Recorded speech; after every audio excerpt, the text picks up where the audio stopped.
ఇటీవలి పర్యావరణంలో వస్తున్న ప్రతికూల మార్పులు సైంటిస్టులను ఆందోళనకు గురిచేస్తున్నాయి. వనరుల దుర్వినియోగం, వాతావరణ కాలుష్యం, శిలాజ ఇంధనాలను అధికంగా కాల్చడం, అటవీ నిర్మూలన వంటి మానవ కార్యకలాపాల కారణంగా భూ ఉపరితల ఉష్ణోగ్రతలు విపరీతంగా పెరిగిపోతున్నాయి. ఇవి గ్లోబల్ వార్మింగ్ కు దారితీస్తున్నాయి. అయితే ఇప్పుడు శాస్త్రవేత్తలు వేడెక్కుతున్న భూమిని చల్లపరచడానికి కొత్త మార్గాన్ని కనుగొన్నారు. వాతావరణంలో గ్రీన్ హౌస్ వాయువులు తగ్గించడం ద్వారా భూ ఉపరితల వాతావరణాన్ని చల్లపరచడానికి ప్రయత్నిస్తున్నారు. వాస్తవానికి నీటి ఆవిరి భూమి గ్రీన్ హౌస్ ప్రభావాలలో అతి శక్తివంతమైనది. ఇది ప్లానెట్ వేడెక్కడాన్ని తీవ్రతరం చేసే క్లిష్టమైన యాంప్లిఫైయర్ గా పనిచేస్తుంది.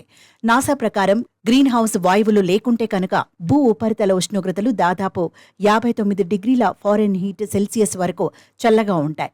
కానీ ఇప్పుడు ఆ పరిస్థితి లేకుండా పోయింది. అందుకే national oceanic and atmospheric administration సైంటిస్టులు, నాసా పరిశోధకులు కలిసి భూమికి 17 కిలోమీటర్ల ఎత్తులోని వాతావరణంలోకి హైటెక్ ప్లేన్లను ఉపయోగించి వారానికి 2 టన్నుల చొప్పున ఐస్ ను ఇంజెక్ట్ చేయాలని నిర్ణయించారు. దీనివల్ల గ్రీన్ హౌస్ వాయువుల ప్రభావం తగ్గి వాతావరణం చల్లబడుతుంది, భూగోళానికి మేలు జరుగుతుంది.